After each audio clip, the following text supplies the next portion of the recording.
Si lanzamos una pelota, parece obvio que sigue un único camino, ¿verdad? Es lo que vemos con nuestros propios ojos. Pues resulta que eso no es toda la verdad, ni de lejos. En realidad, y esto es lo alucinante, las cosas exploran todos los caminos posibles a la vez. Para entender cómo es esto posible, vamos a tener que desvelar uno de los secretos más profundos de la física. Vale, para meternos en materia vamos con un ejemplo que se entiende súper bien.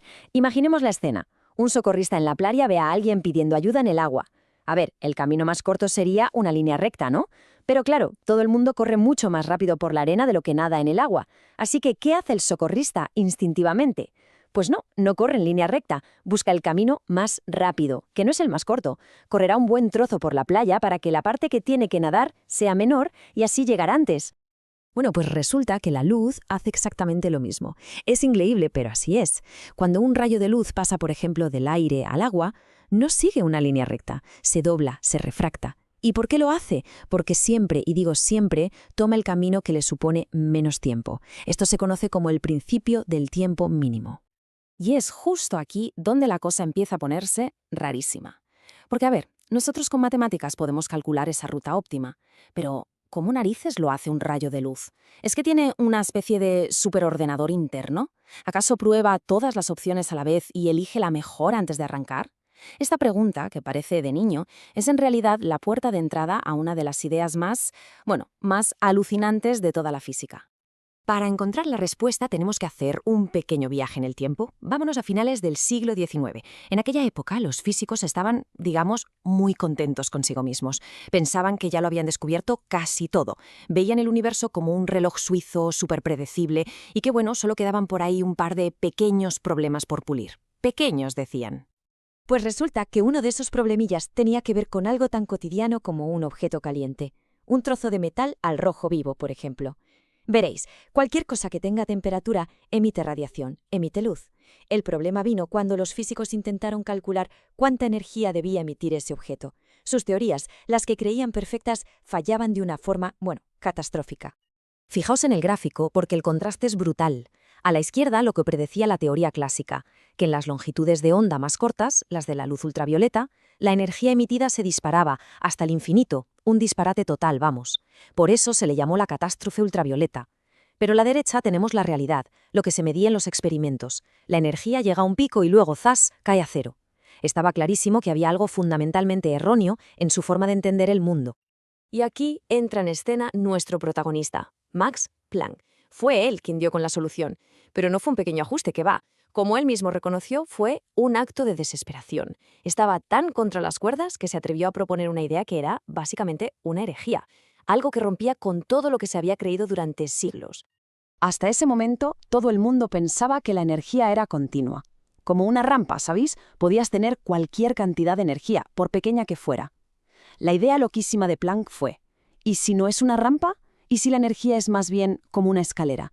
Que solo puedes estar en este escalón o en el siguiente, pero nunca en medio.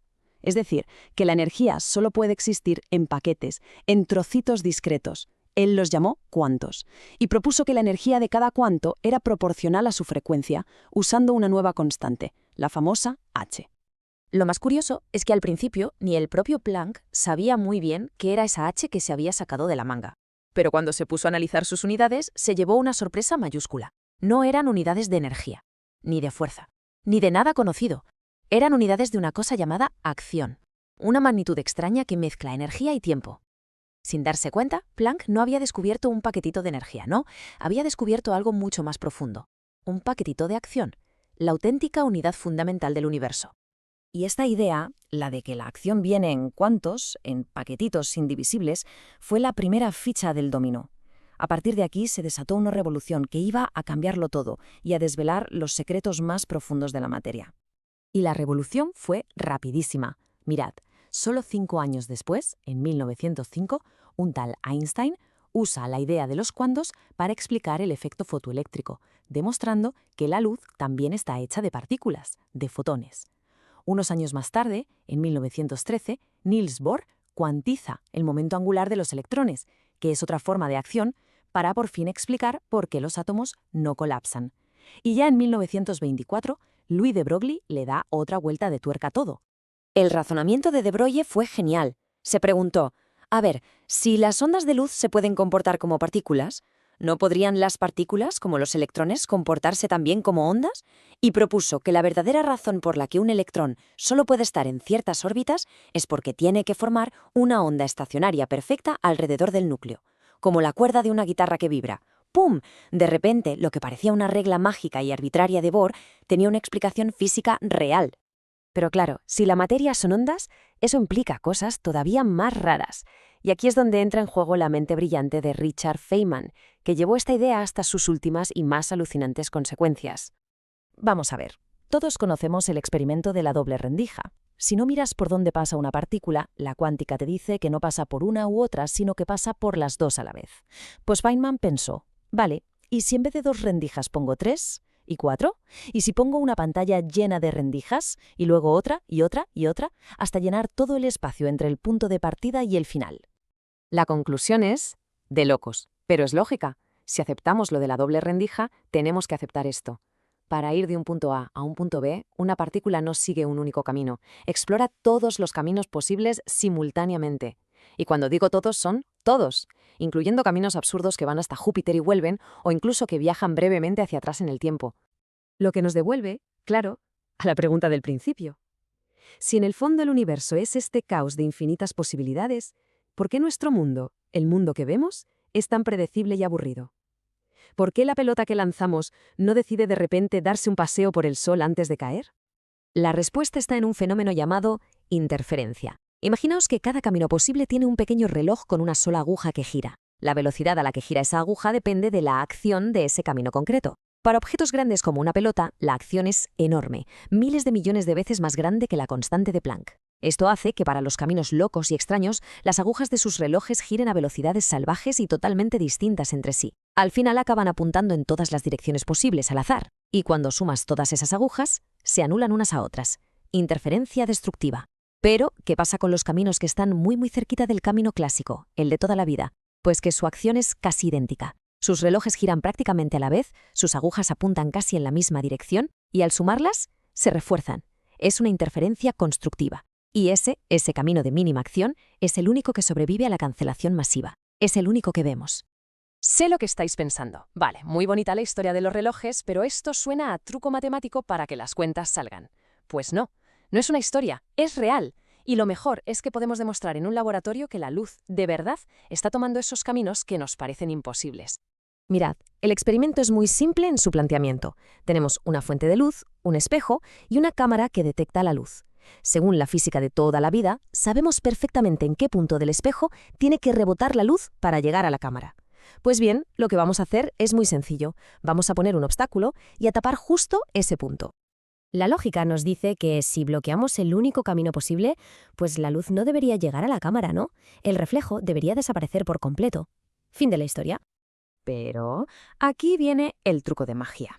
Sobre el espejo vamos a colocar algo llamado una rejilla de difracción. Básicamente es una superficie con miles de ranuras diminutas que lo que hacen es manipular los relojitos de los diferentes caminos de la luz. Los altera de una forma muy precisa, de manera que algunos de esos caminos imposibles que antes se cancelaban entre sí, ahora dejen de hacerlo y se refuercen. Y el resultado es absolutamente espectacular. A pesar de tener el camino principal completamente bloqueado, la luz vuelve a aparecer en la cámara. El reflejo reaparece. Esto es la prueba irrefutable. La luz estaba viajando por esos otros caminos. Estaba rebotando en partes del espejo donde en teoría no debería rebotar. Siempre estuvo explorando todas las rutas. Y nosotros, con esta pequeña trampa, simplemente hemos conseguido que algunas de esas rutas ocultas se hagan visibles. Y esto, en el fondo, nos lleva al corazón de la física teórica actual. Hoy en día, los físicos que buscan unificarlo todo no hablan tanto de encontrar fuerzas. De lo que hablan es de encontrar el lagrangiano correcto. ¿Y qué es el lagrangiano? Pues es ni más ni menos que la fórmula maestra para calcular la acción de cualquier cosa que ocurra en el universo. La famosa búsqueda de la teoría del todo es en realidad la búsqueda de esa única y elegante fórmula para la acción que lo explique todo. Así que la próxima vez que veamos una pelota volar, o un rayo de sol colarse por la ventana, recordemos que lo que estamos viendo es solo la punta del iceberg. Es el resultado visible de una danza invisible de infinitas posibilidades ocurriendo a la vez. La realidad, desde luego, es mucho más extraña y fascinante de lo que nuestros ojos nos dicen. Después de todo esto, la pregunta queda en el aire. ¿De verdad seguimos pensando que solo hay un camino para llegar a un destino?